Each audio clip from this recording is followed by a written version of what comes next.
El lenguaje. Las palabras. Construyendo ideas. Imaginando mundos. Somos encuentro. Somos comunidad. Somos actualidad. Somos comunicación para el bienestar. El presidente entrará a ejercer su encargo el 1 de diciembre. Durará en él 6 años y nunca podrá ser reelecto para el periodo inmediato. El ciudadano que sustituyera al presidente constitucional en caso de falta absoluta de este no podrá ser electo presidente para el periodo inmediato. Saludos, soy Eduardo Carrasco, estamos aquí en Comunicación para el Bienestar y esto que acabo de leerles es apenas la entrada en el artículo 83 de la Constitución de los Estados Unidos Mexicanos. Y hoy queremos reflexionar con ustedes acerca de qué pasaría en caso de una absoluta falta de ciudadano presidente en el cargo. Están con nosotros el equipazo de Comunicación para el Bienestar, Ivette Serna Reyes. Hola, ¿qué tal? ¿Cómo están? Y José Luis Flores Torres. Hola, ¿qué tal? Un gusto. Sí, yo quisiera pedirles que nos ayuden a poder contextualizar un poco, poder introducirnos a este tema tan importante y tan delicado en la coyuntura en la que nos encontramos. Fíjate que el tema al que te refieres concretamente pues es a la enfermedad en la que pues el presidente Andrés Manuel López Obrador pues está librando la batalla contra el COVID, que en donde me parece que nos enfrentamos a un momento inédito, en donde pues creo que en la historia moderna no se había dado una situación en donde el presidente de la República pues se ausentara por un tiempo prolongado, sobre todo pues a sabiendas de que es pues, por una enfermedad en donde pues, todos sabemos que ha cobrado víctimas numerosas víctimas. Y bueno, somos conscientes también pues de las condiciones del presidente de la República, su edad, etcétera. Y pues el tema se complejiza cuando pues lo contextualizamos en un entorno de un sistema como el mexicano, que depende mucho del presidente, un sistema presidencialista, en donde el presidente de alguna manera llena amplios espacios dentro del entorno de la política, dentro del entorno incluso del informativo. Es decir, con Andrés Manuel López Obrador no solamente tenemos ahí un hiperpresidencialismo, sino tenemos a un presidente que hipercomunica, es decir, tenemos a un presidente que todas las mañanas lo tenemos ahí en conferencias de prensa y que pues, da cuenta, informa sobre lo que él considera importante, que tenemos que saber. Entonces, bueno, me parece que ahí hay un hueco, ¿cómo lo podemos llamar? De comunicación, que lo que trae esas ausencias de comunicación es incertidumbre. Es decir, causa curiosidad que precisamente quien va a conocer la enfermedad del presidente haya sido el propio presidente de la República, no un gabinete, no un vocero, etc. Sino es el propio presidente de la República quien en redes sociales pues hace pública su condición. Entonces estamos en una situación inédita en donde pues nos quedamos ahí con ese ausencia entre comillas de la figura presidencial y sobre todo pues contextualizado en la figura de un presidente que se ha acostumbrado pues, a tener el liderazgo, ¿sí? Y a hipercomunicar. Muchas gracias. ¿Qué nos compartes, Ivette? Pues yo estoy de acuerdo con José Luis, con que en México vivimos en un contexto político, histórico, donde no casi todo depende del presidente. Yo diría que todo depende del presidente y además todo el país depende de lo que pasa en el centro y en particular, bueno, antes en Los Pinos, pero ahora de lo que está pasando en Palacio Nacional. Este tema sobre quién podría sustituir al presidente, quién tomaría las riendas del país en dado caso de ausencia absoluta o falta absoluta del presidente, cualquiera que fueran las circunstancias, pues sí nos pone a reflexionar sobre varias cosas. Primero, que como ciudadanos no estamos perfectamente bien informados de cuáles son los pasos o los procedimientos jurídicos en caso de ausencia presidencial, ¿no? También vemos este mismo vacío incluso dentro de las mismas instituciones, en el Congreso de la Unión, en la Suprema Corte, qué decir en los medios de comunicación, ¿no? Ni se diga. Pero también nos pone a reflexionar que históricamente hemos dependido de una sola figura y que a lo mejor una situación como esta no causaría mucho ruido en la época del PRI, ¿no? Donde todo el mundo se ajustaba a una disciplina, y entonces sería relativamente fácil hacer este cambio, ¿no? Es llevar a cabo este proceso. Pero en un contexto actual donde las fuerzas políticas dentro y fuera del partido en el poder, dentro y fuera del equipo de gabinete, pues están en una estira y afloja constante, sí es un tema preocupante, sí es un tema de reflexión y sí es un tema en el que deberíamos de poner atención no solo para este periodo de coyuntura, sino visualizando cómo sería nuestro proceso futuro.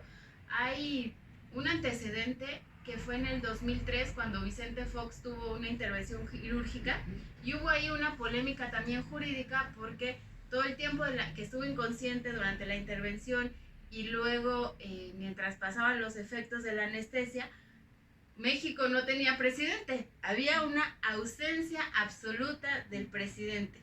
Y ahí hubo un revuelo jurídico porque Vicente Fox hizo gala de su desconocimiento constitucional y él argumentó cuando salió del hospital que había nombrado un encargado de despacho y bueno, que la presidencia no se quedaba sola.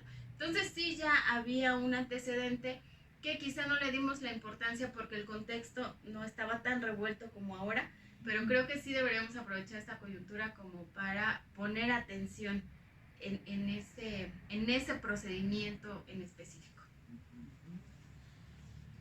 Era 24 de enero, ¿no? Domingo 24, cuando el mismo presidente informa a través de sus redes sociodigitales que ha sido diagnosticado con COVID. Había hecho una gira, bueno, por lo menos ese mismo día había estado durante buena parte de la mañana en San Luis Potosí. Tuvo contacto, interlocución con diferentes personajes del ámbito público del estado de San Luis, pero también federales que lo acompañaran. Y hubo una serie de reacciones en las redes sociodigitales, en los opinadores de los medios tradicionales, que reflejaban, vamos, algunos el beneplácito por la enfermedad, hay que decirlo, pero más allá de los intereses partidistas, más allá de las conveniencias particulares o no de alguna ausencia total, como dice la Constitución. Absoluta. Que habría que entender Absoluta, sí. el concepto. Sí. Había por allí la necesidad, creo yo, de reflexionar como aspiramos a hacerlo. ¿Qué implicaciones hay? ¿Cuáles son las posibles salidas a la ausencia absoluta? ¿Cuáles podrían ser las reacciones en un año electoral, en un contexto de pandemia, bajo un liderazgo tan fuerte, en el caso de Andrés Manuel, con una serie de herencias, de legados que tenemos en la trayectoria política del México moderno, reciente, digamos, en la historia? Ahí entonces quizás valga la pena comentar nuestras impresiones acerca de estas reacciones, ¿no? ¿Cómo ven a los diferentes actores públicos que fijaron sus opiniones acerca del estado de salud del presidente y lo que pudiera devenir, ¿no? Me parece que las reacciones, a final de cuentas, son un espejo que estarían reflejando la polarización en la que está el país, por así decirlo. Pero, vamos, las reacciones hasta cierto punto podrían ser incluso como muy previsibles. Creo que aquí el error es que es decir, cómo reacciona el gobierno, es decir, con qué estrategias de comunicación reacciona el gobierno, la Secretaría de Gobernación, los diferentes actores políticos ante esta crisis en la que de alguna manera se genera a partir de la enfermedad de Andrés Manuel López Obrador. Me da la impresión de que no había como una estrategia como para enfrentar una crisis de esa magnitud. Me da la impresión pues, de que las acciones en términos de comunicación son muy reactivas. Es decir, sale el presidente el viernes, después de casi una semana después, se presenta en Palacio Nacional. Viernes 29. Viernes 29, por ahí. Pero eso es a raíz de que en la conferencia mañanera, pues una periodista, si mal no recuerdo, de Reforma, del periódico Reforma, le hace una pregunta a Olga Sánchez Cordero, justamente acerca de lo que estamos aquí debatiendo. ¿Qué sucedería en el caso de esa ausencia total de la figura del presidente? A mí me da la impresión de que Olga Sánchez Cordero pues da una respuesta pues para salir por ahí del paso, y la verdadera respuesta pues se da en la tarde de ese viernes, en donde el presidente de la República sale a dar una pequeña información, hay unos pequeños minutos para dar cuenta de su estado de salud, etcétera, ¿no? Pero a mí me da la impresión de que pues no hubo una estrategia, no sé si ese sistema pues presidencialista ni siquiera contempla la ausencia de la figura del presidente de la República, ¿no? Entonces, a mí me da la impresión de que esas reacciones a las cuales se está refiriendo, muchas de ellas pues incluso podrían ser previsibles. Lo que no me lo que me parece como incorrecto pues es que me da la impresión de que no había una estrategia pues, de contención de crisis. ¿Cómo pulsas las reacciones, Iber? Me da mucho miedo lo que dice José Luis, de que las reacciones fueron hasta previsibles, ¿no? Me da miedo porque eso me hace pensar que hay un consenso sobre la impresión que tenemos de la clase política, de los partidos, de los opinadores, pero me da más miedo pensar que esta percepción sea cierta. O sea, me preocupa mucho que no hubo una voz sensata, no hubo una voz que se sentara a tomar un momento para reflexionar sobre las verdaderas implicaciones si hubiera una ausencia absoluta del presidente. O sea, la bronca para el país creo que rebasa cualquier ambición política inmediata, ¿no? Me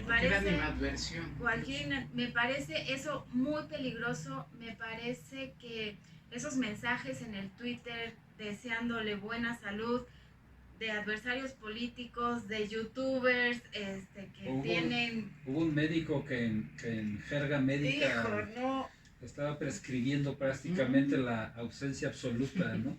Me parece que es peligroso que en esta reacción incendiaria, mezquina, no sé, como queriendo hacer leña del árbol caído, no nos estemos parando a reflexionar sobre nuestra responsabilidad al frente de una cámara, al frente de un medio de comunicación, como editorialistas, pero también como líder político que además algunos están buscando un puesto de elección popular este mismo año. Ahí me da mucho miedo.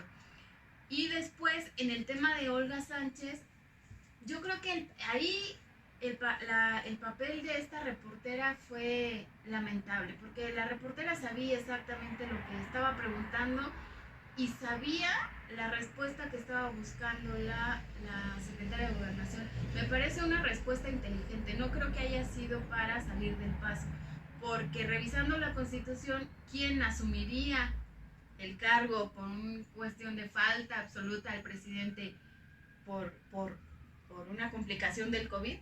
Pues sería la secretaria de Gobernación, y la reportera estaba buscando que Olga le dijera, pues yo. Pero ahí otra vez el sentido común de los medios no se detienen a pensar el hervidero político y social que una declaración pues más reaccionaria o poco prudente de la secretaria de Gobernación pudiera generar en este clima de por sí ya complicado. Ahí me parece que la jugó bien la secretaria de Gobernación. Con eso que están diciendo los dos, me surge otra pregunta en este mismo sentido acerca de las reacciones. ¿Está faltando entre simpatizantes, colaboradores y adversarios o la oposición al actual gobierno una visión de estadistas? Total. Bueno, todo el mundo se dice estadista, pero es que en realidad nadie puede ver más allá de lo aparente, nadie puede ver más allá de lo inmediato, nadie puede ver más allá del próximo proceso electoral, y eso me parece peligroso y lamentable. Bueno, y creo que independientemente de que nos pueda parecer como muy impresionante o muy llamativo, pues ese tipo de reacciones, insisto, lo que a mí me preocupa es que en términos ya de gabinete de comunicación gubernamental, ese tipo de reacciones no hayan sido previstas. O sea, me parece que los gabinetes tendrían la obligación incluso de manejarse en los peores escenarios. ¿Gabinete te refieres a la asesoría o a las diferentes dependencias? No, a la asesoría, sí, al grupo de comunicación. Okay. No hubo un vocero, me parece que estuviera allá al frente y que estuviera abocado pues a dar el informe diario acerca de la salud del presidente, etcétera. ¿Cómo ven a Olga Sánchez en estos días, a la secretaria de Gobernación? Bueno, yo antes de darte esa impresión, te quería comentar hace rato que comentábamos antes de entrar a grabar, que también es un vicio de la hipercomunicación que maneja el presidente, ¿no? Cuando toma la presidencia y está en otro contexto, él salía a marcar la agenda y estaba acostumbrado a marcar la agenda. Creo que se quedó con la impresión de que podía seguir siendo así. Creo que su equipo no pudo leer el contexto, o él mismo quizás no estuvo receptivo al contexto o al gabinete, que no sabemos si le hablaron.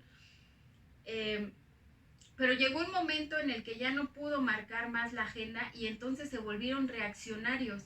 Pero me da la impresión que no pudieron identificar en el momento en el que se volvieron reaccionarios, y entonces tampoco les da como para hacer una estrategia de comunicación donde planteen diferentes escenarios, incluso, digamos, el posible contagio del presidente era un escenario hipotético que se tenía que poner en la mesa altamente probable, desde el inicio de la pandemia, y que ya debería tener sus protocolos. En cualquier protocolo medianamente profesional de comunicación social, ya hay un vocero, ya hay una estrategia, ya hay alguien que sale a dar el parte médico, y esa es información que está faltando, y en los medios se ha hecho mucho, ¿no? Los analistas han cuestionado esa falta de información.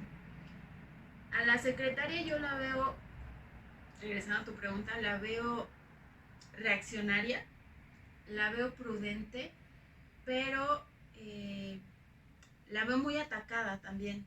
Me parece que los medios están tratando de encontrar cómo entramparla. Aquello que no han podido con el presidente, me parece que han pensado que esta es la oportunidad para entramparla a ella y bueno, al resto del gabinete. ¿Cómo ves a la secretaria de Gobernación? Me parece en un papel bastante sobrio, hace lo que hasta donde puede, Lo que puede. hacer. Me da la impresión de que ya viene arrastrando una marginación desde antes de esta pandemia o esta situación de crisis, la enfermedad del presidente. Me da la impresión de que a Olga Sánchez Cordero como que sí había como todo un entorno muy muy negativo en contra de él, y que y estaba como con un perfil bastante bajo, y que ahora está haciendo lo que me da la impresión, lo que puede, y me parece que ha cumplido. En términos generales me parece que esa cuestión reaccionaria, vamos, la comparto, es decir, no, es decir, como que esa perspectiva reaccionaria pues es a raíz justamente de esa falta de estrategias, pues, o sea, tiene que reaccionar, no es no hay una previsión, no hay una estrategia, no hay entonces coincido con esa perspectiva, ¿no? que comentas. Ahí, vamos, las conferencias matutinas de la presidencia es una innovación de esta administración que no están marcadas legalmente como un ejercicio de gobierno, que las ha asumido de manera libre y voluntaria. Bien podrían haberse suspendido hasta la recuperación del presidente sin ningún compromiso, digamos, formal del ejercicio. Y hay una delegación de parte de López Obrador que pudiera haber recaído en cualquier miembro del gabinete, y él anuncia que es precisamente Olga Sánchez la que asumirá su representación durante las mañaneras, ¿no? Y hay por ahí un par de elementos. Yo me acuerdo que se filtraron un par de declaraciones en el caso California, de la Baja California, para el cambio de administración o no en su momento, que bueno, no le favorecieron nada a la secretaria de Gobernación, y una declaración que hace en una reunión virtual, ya con ahora esta nueva normalidad y la cuarentena, en donde ella reconoce que hay misoginia en el gabinete, que se hicieron públicas y se ventilaron por todos lados, y ahora, bueno, con la responsabilidad que le ha confiado el presidente, me parece que efectivamente yo tengo la impresión de que hay un hándicap en contra de Olga Sánchez, desde antes incluso de que se asumiera la presidencia de esta actual administración, y este voto de confianza del presidente me parece también un espaldarazo al trabajo de Olga Sánchez, ¿no? Quizás por su abierta posición acerca de la agenda feminista, ¿no? Hay ahí una serie de embates contra la persona de ella, que les digo, lo de Baja California fue un traspié importante, pero de ahí en fuera me parece que como magistrada tiene una técnica jurídica impecable, ¿no? Uno la escucha ahora las mañaneras y es una cátedra del marco jurídico, ¿no? Regresando un poquito a la pregunta de la reportera, si alguien sabía, justamente la respuesta era Olga Sánchez Cordero. Tal cual, ¿no? Yo también estoy de acuerdo. No creo que nadie en el gabinete supiera mejor la respuesta. Y más en el papel que está desempeñando. Los medios y la falta absoluta del ciudadano presidente. ¿Cómo han visto los medios de comunicación tradicionales, las redes sociodigitales? Antes de responderte, si quieres hacerte un comentario. Venga. Con respecto a lo que decías acerca de Olga Sánchez Cordero y el espaldarazo, ¿no?, que le da Andrés Manuel al ponerla ahí por esa cuestión de género. No soy tan seguro que haya sido incluso un espaldarazo, o simplemente, vamos, está asumiendo el papel que le corresponde como mandamás en términos como de política interna. Me parece que es como el papel que le correspondía. Sí, no estoy como tan seguro de que haya sido como un Espaldarazo. espaldarazo o que haya tenido alguna relación con su manejo con respecto al tema de género. Sí, institucionalmente es lo que tendría que ser, ¿no? Pero eso no le quita que Olga Sánchez sea una buena interlocutora, que tenga las tablas y los argumentos para sortear este tipo de preguntas y que además sabe distinguir muy bien en sus palabras entre la prensa seria y la prensa que no lo es tanto, ¿no? Y si hemos notado algún cambio de dinámica entre las mañaneras del presidente y esta, pues a lo mejor sería darle menos juego al grupo de ya sabemos quiénes, ¿no? Entonces, me parece que sí es una posición más mesurada y con muy buena interlocución. Bueno, hubo administraciones que tenían una vocería que no formaba parte del gabinete, ¿no? Pero fíjate, aquí lo curioso es que también hay figuras que tendrían que estar jugando el papel de voceros, por así decirlo, pero que también vienen saliendo de crisis. Es decir, el propio canciller Marcelo Ebrard, que viene arrastrando por ahí la crisis de Cienfuegos. Me parece que... Y la de Biden. Y la de Biden, me parece que por ahí no sale muy bien librado en esos temas. Y por otro lado, el doctor Hugo López-Gatell, que viene también saliendo por ahí del tema Cipolite. ¿Sí? Me parece que ahí habría dos figuras que tendrían que estar jugando un papel importante, es decir, en la vocería, pero que me parece que estas circunstancias negativas en las que vienen envueltos, me da la impresión de que minan, ¿no? su legitimidad y por eso digo, es otra razón por la cual pues, Olga Sánchez Cordero me parece una persona no solamente preparada, sino legítima, como para fungir como, sí, no solamente como digamos, estar al frente pues, de la política interna, sino como vocera. Okay. Y con un excelente nivel de interlocución, digo, ¿no? Sus tablas, su trayectoria, ¿no? Coincido, sí, que vamos, también habría que ver que el frente de los youtubers, periodistas, pues también está minado, pues algunos con COVID, como los Molécula, etcétera, ¿no? Tampoco hay mucha presencia ahorita de ese tipo de prensa o youtubers, como le queremos llamar, sí, dentro de esas conferencias, ¿no? Todas las mañaneras. Sí. Ahí, ¿cómo ven ahora sí entonces los medios?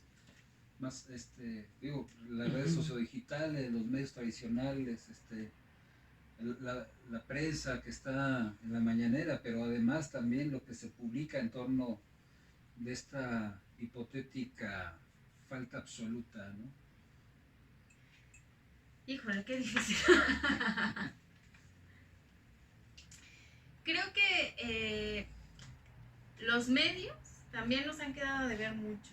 O sea, me parece que todos han quedado en un análisis superficial de lo que está pasando, ¿no? Algunos con cierto aire de mezquindad, otro con un apoyo súper evidente. Me parece que no hay equilibrio entre las informaciones que estamos obteniendo. O la balanza está muy inclinada para un lado o se va para el otro. Me parece que también han caído en posturas irresponsables porque, lo hemos comentado aquí mucho, manejar información tan delicada como es la salud del primer mandatario de cualquier país y las implicaciones que eso llevaría, pues eso también te exige un mínimo de responsabilidad de lo que vas a decir y a quién se lo vas a decir.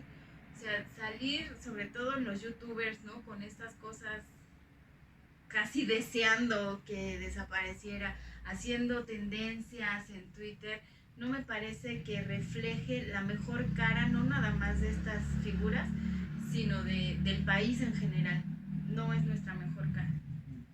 Sí, terminan siendo, a final de cuentas, creo que también ese espejo que de alguna manera refleja esa polarización. Si por un lado están esos youtubers a los que te refieres, que digamos estarán jugando el papel de la oposición pues al proyecto encabezado por Andrés Manuel, pues están también los otros que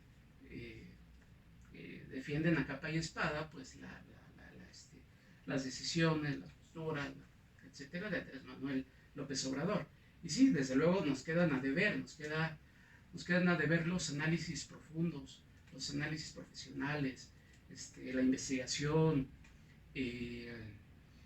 Sí, me parece que hacen falta voces incluso más serenas, ¿no?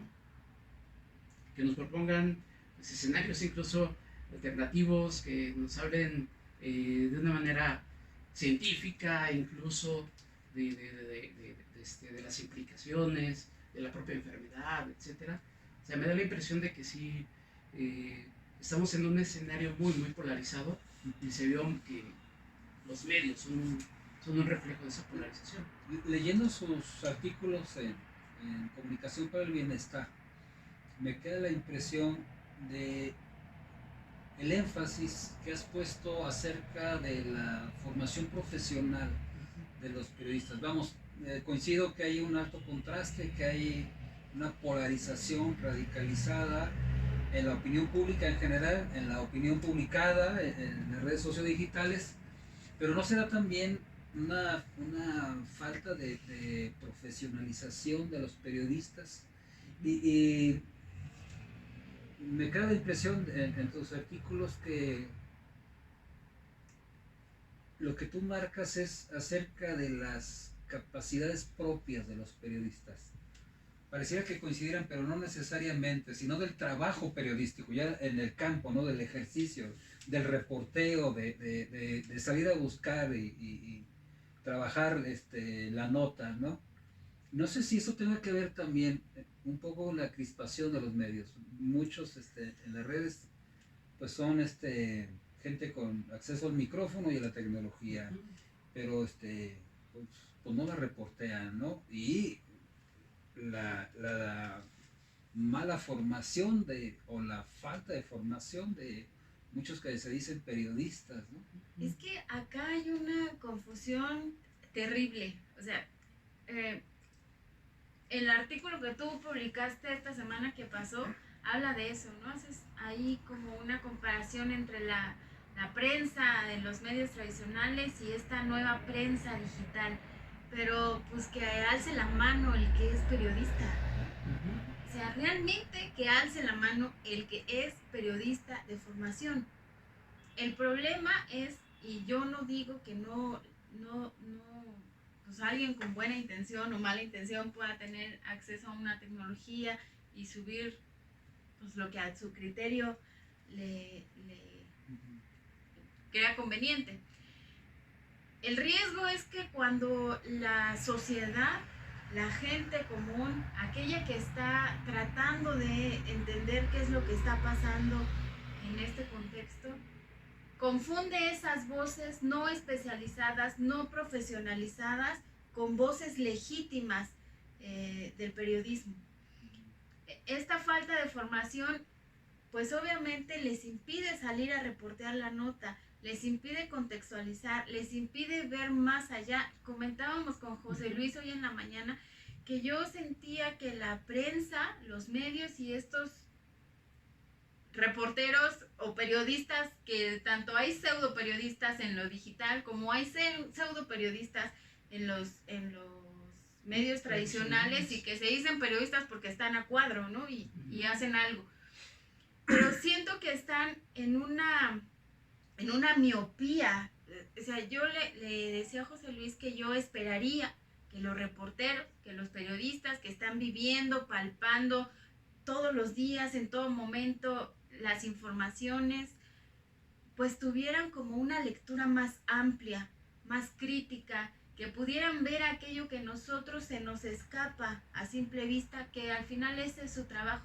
Pero yo siento que están en una miopía de falta de profesionalización, de falta de profesionalismo, de falta de formación metodológica,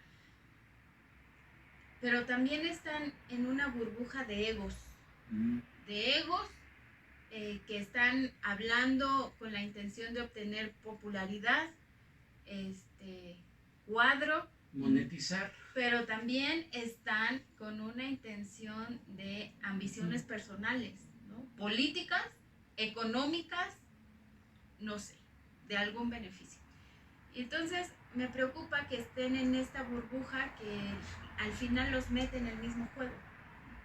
Pero es un juego donde los ciudadanos están perdiendo. Y están perdiendo, pues no nada más la posibilidad de este equilibrio informativo, sino que están perdiendo la posibilidad de comprender y ser empático con el entorno. No se puede si tú como ciudadano abres el Twitter y lo primero que ves es ahí un hashtag todo raro y te metes y están todos los reporteros abonándolo. Entonces, claro. Tal vez esperamos demasiado del periodismo de YouTube, del periodismo de redes sociodigitales. Al final de cuentas, creo que más que periodistas, muchos de ellos, pues que serán comentaristas, pero... En el mejor de los casos. En el mejor de los casos. Porque, digo, para comentar, pues hay que tener como una muy buena lectura del entorno, en primera instancia, y también tener los suficientes argumentos, ¿no? Me parece que por ahí, sí, tienen muchos entrecomillados, y sí esperamos como un tipo de periodismo nuevo, diferente, emanado de las redes sociodigitales. Y pues si te das cuenta ya desde una perspectiva como más estructural, pues las redes sociales pues no son tan diferentes ya en términos como de estructuras a los medios tradicionales, es decir, son estructuras pues verticales, estructuras como muy centralizadas, ahí en la figura del youtuber, que es el que opina, que es el que es el líder de opinión, y en dónde está el papel pues de la ciudadanía, dónde está el papel pues de la gente. Ahí en las redes sociodigitales, que desde mi perspectiva, ahí en las redes sociodigitales, pues una parte importante de lo que estaría abonando pues ese nuevo medio o esa nueva plataforma, pues es la participación justamente de la ciudadanía, ¿no?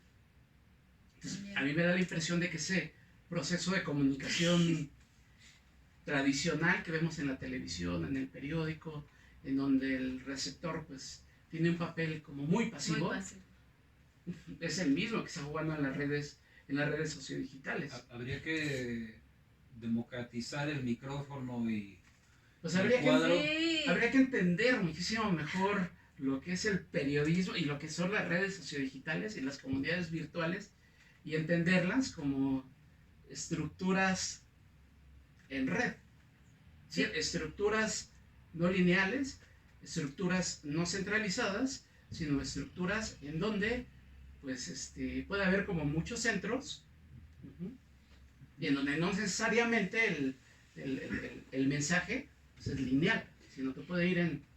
Oye, pero y el énfasis que pones en tus artículos acerca de la profesionalización del periodismo, ¿a qué te refieres? En términos generales, yo creo que me refiero al contexto muy concreto en el que estamos situados, un contexto en donde hay una crisis sanitaria, en donde me parece que hacen falta voces expertas, voces que guíen a la gente, ¿no? Voces con credibilidad, con legitimidad, desde luego. El periodista de antemano, pues creo que sí debe ser alguien enteramente preparado, creo que lo explica bastante bien, es decir, el cubrir una nota, el cubrir una información, el construir la noticia, pues lleva todo un proceso, un procedimiento, lleva todo ensuciarse los zapatos, ensuciarse las botas, salir del escritorio. Por eso decía hace rato que pues yo a muchos de estos youtubers los veo como más como comentaristas, pues. Fíjate, la otra vez le hicieron ahí un comentario a Chumel de algún Twitter que hizo, que le cuestionaban sobre su calidad periodística, y Chumel dijo, pues yo no soy periodista y otra cosa, ¿no? Me pareció, Es muy cómodo, ¿no? me pareció importante que aclarara que no es periodista, pero me parece que esa aclaración debería hacerla en cada intervención y así todos los demás, porque cuando tú ya emites una opinión o un comentario o sacas una información con fines periodísticos, entonces lleva otro tratamiento y lleva otras implicaciones. Y si no es esa la responsabilidad que vas a asumir, entonces sí pasa tu notita, ¿no? Pasa tu hexágono ahí, con esto no es periodismo, ¿no? Para que quede claro nomás. Y así muchos. Pero también creo que los reporteros han dejado un hueco que han llenado estas otras figuras, ¿no? Estos huecos de periodismo de boletín, de periodismo de relación pública, como lo comentábamos hace rato, que pareciera o han hecho ver que el periodismo es eso, ¿no? A ver qué me mandan mis fuentes, mis amiguis, ¿no? Y entonces ya le doy la vuelta a 3 párrafos. Vamos, esto como es lo que domina, digamos, en la esfera pública de los medios tradicionales y de las redes, ¿no? Sociodigitales. ¿Hay acaso algún periodismo que valga la pena? Hay muchísimo. Me parece que justamente comentaba que hay como 3 esferas en las que estamos viendo actualmente el periodismo. Una es justamente la esfera de los medios tradicionales, la prensa impresa, la televisión, la radio, etcétera, los medios digitales, y una tercera esfera, pues, que me parece que está en ciernes, me parece que está ahí, que está ocupado por gente muy valiosa, periodistas que están haciendo su trabajo, que están investigando y que pueden ser buenos igual en redes sociodigitales que en medios tradicionales, porque tienen un trabajo, una metodología, una construcción de la noticia que me parece que valdría la pena resaltar, ¿no? Me parece que sí, afortunadamente hay voces, ¿no? ¿Cómo discernir como ciudadano el trabajo periodístico de los comentarios de la ciudadanía bien intencionada, digamos? Híjole. Uno de los grandes problemas. Esa es una buena pregunta, ¿no? ¿Cómo le ayudamos a los seguidores, a las seguidoras de Comunicación para el Bienestar? ¿Cómo discernir? ¿Cómo seleccionar? ¿Estamos oyendo lo que queremos oír? ¿O podemos atender información que no necesariamente sea lo que quiero oír, pero que sea confiable porque es veraz y está trabajada periodísticamente hablando? Yo creo que una de las preguntas que nos deberíamos de hacer como consumidores de información es la que tú nos hiciste en uno de estos programas pasados. Esto que estoy viendo, ¿para qué me sirve? O sea, esto que estoy leyendo, ¿de veras me está funcionando esta información para mi vida cotidiana, para entender una situación, o solo me están diciendo lo que debo pensar? Creo que eso es un ejercicio. Creo también que hay, regresando a tu pregunta anterior, que hay buenos periodistas, pero también hay un centralismo de la información. O sea, regresando a este sistema tan centralista, tan presidencialista, también hay un centralismo de la información, y pareciera que solo lo que tiene que ver con los problemas nacionales o con lo que alguien piensa que es el tema de la agenda del día es lo importante. Y ahí la ciudadanía también tendría que hacer un ejercicio si el tema realmente es importante o hay otros temas que en ese momento son más importantes para mí. Y me remito, por ejemplo, aquí a las radiocomunitarias, que en una época tuvieron mucho peso, mucho auge, ayudaron mucho de puente para generar comunidad. muchos medios locales que están tratando los asuntos de una localidad particular con aquello que a los vecinos de esa zona le está importando y les está afectando en el día. Entonces yo creo que el ciudadano debe despejarse un poco de todo este ruido que hay y entonces hacer un poquito el trabajo de discernimiento. O sea, lamentablemente pues esto es un ejercicio personal que pues ellos tendrán que ir haciendo en la práctica, pero conforme más lo hagan en cada información que les llegue, pues mejor ir haciendo este discernimiento de la información. Pero yo diría eso, preguntarse para qué me sirve esto que estoy consumiendo y alejarse un poco del ruido de los que parece que son los asuntos importantes contra aquellos que realmente me están impactando a mí en mi día. Creo que por ahí podría ser un acercamiento. Que está difícil la pregunta, está difícil. ¿Cómo le ayudamos a los seguidores de la comunicación para el bienestar?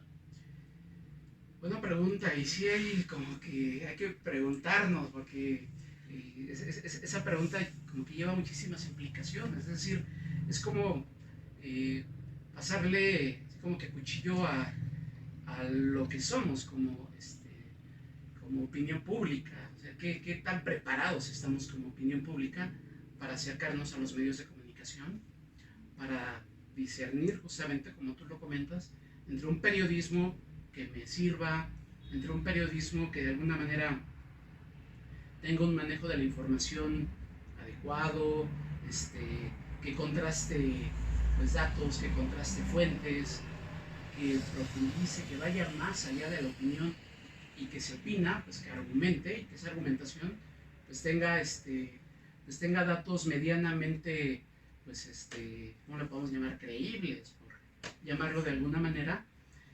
Y pues creo que el otro periodismo, por así decirlo, sí lo podemos encontrar por ahí en estas pues en esas formas de comunicación un poquito más alternativas. Hay periodismo barrial también en algunos entornos. En alguna ocasión nos referíamos a estas pues comunidades que pues debido a COVID se están haciendo en colonias, en unidades habitacionales, en donde la propia gente justamente es la que está pasando su información, es la que está anunciando sus productos, es la que está construyendo y generando redes, pues de contacto, redes de relación, redes de apoyo que están sirviéndole a la ciudadanía, ¿sí? Entonces creo que esa pregunta en el fondo pues hace que nos cuestionemos pues qué tan sólida es nuestra formación como opinión pública, ¿no? Cómo nos estamos acercando a los medios de comunicación y al propio gobierno, desde luego, ¿no? Pero fíjate, en sentido práctico, o sea, si decimos, a ver, algo se me ocurre, ¿no? Ahorita, algo práctico, como que puedan hacer mañana, a lo mejor yo les diría, bueno, si todos los días te levantas con el noticiero del 2, pues entonces mañana cámbiale al del 13 y pasado mañana búscate otro canal y así. Si todos los días escuchas el mismo programa de radio, pues luego escucha otro diferente. O sea, creo que la multiplicidad de fuentes, de voces, nos van a ayudar para este ejercicio de discernimiento. O sea, ese sería como la base, ¿no? No se despierten siempre con el mismo noticiero, ya cámbienle de canal, cámbienle de estación de radio. Pero quédense en comunicación por el pero bienestar. vean la comunicación por el bienestar todas las semanas y la calidad de lo que consumen, ¿no? Sí, balance un poco, ¿no? Lo que decía también José Luis, pertinencia, relevancia, qué tiene que ver con mi vida cotidiana. Temporalidad.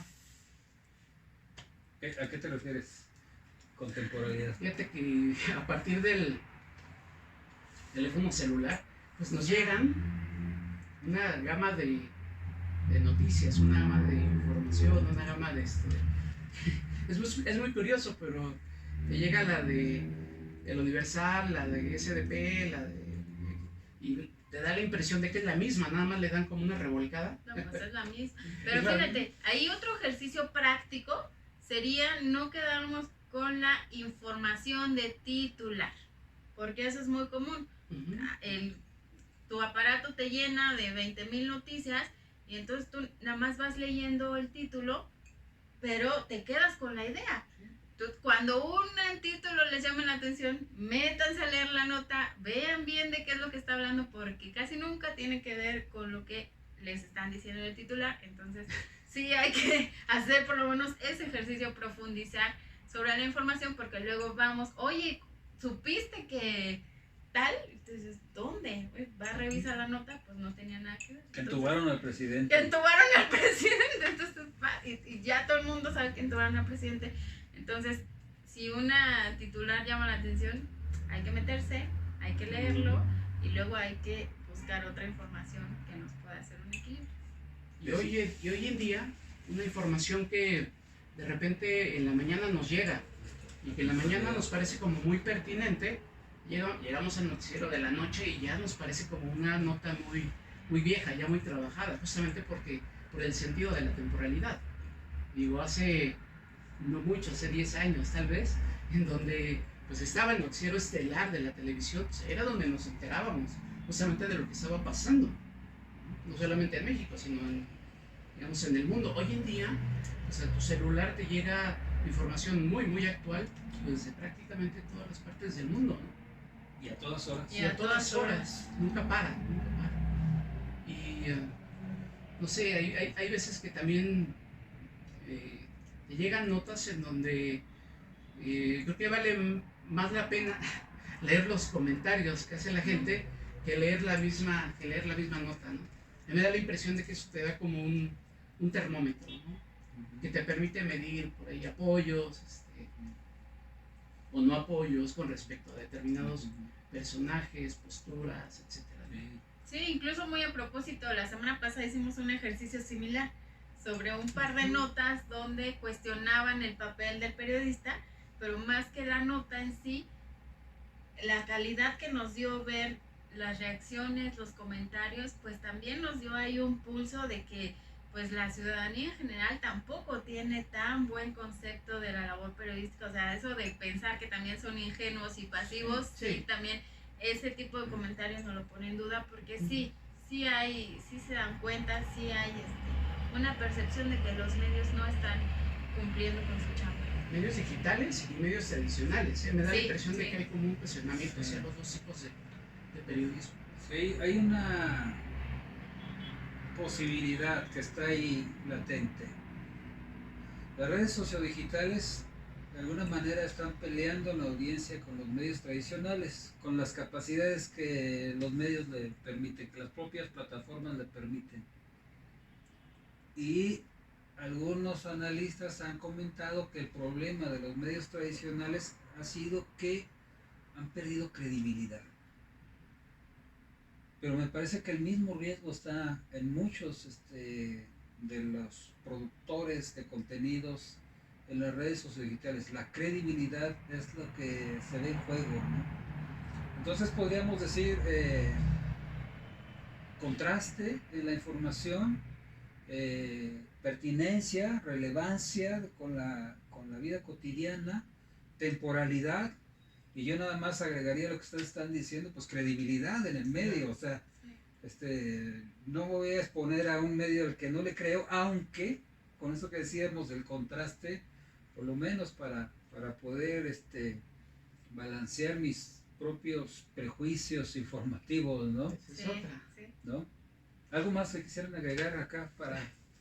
No, digo, esa es otra en el sentido de que como que tenemos esa costumbre de sintonizar o comprar o tener contacto con los medios que dicen lo que de repente queremos escuchar, y de repente hay que salirnos un poquito de esa estructura, ¿no? Escuchar otras voces. Me parece que lo que decías hace ratito es fundamental, ¿no? De repente pues nos volvemos muy conservadores incluso, ¿no? Con respecto a lo que queremos escuchar. Ya sabemos lo que de alguna manera nos ofrece Aristegui o lo que nos ofrece la jornada, etc. Queremos escuchar eso porque es lo que de alguna manera coincide con nuestra manera de pensar y con nuestra manera de entender la política, pero me parece que sí vale la pena hacer este ejercicio de ver qué es lo que están diciendo otros medios. Híjole, pues yo nada más diría que hay que hacer un ejercicio reflexivo que no, y esto va para políticos, para medios, para ciudadanos y opinadores, que no está mal pensar diferente, que no está mal no estar en la agenda o tener otro tipo de agendas, y que no está mal dejar pasar un hashtag sin subir algún comentario reaccionario.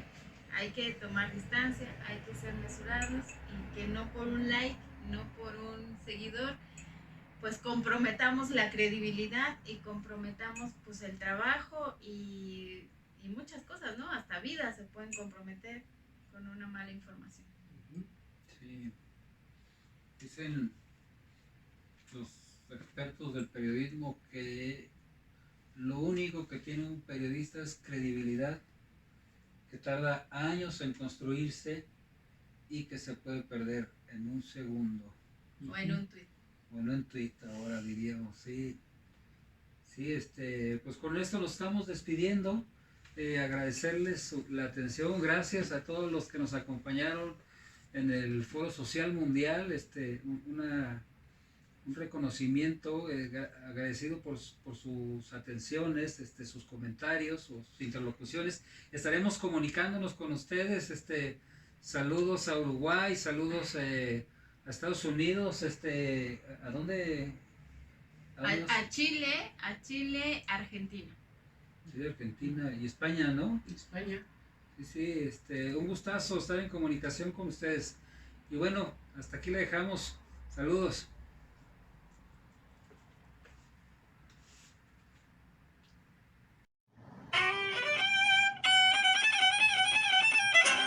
El lenguaje.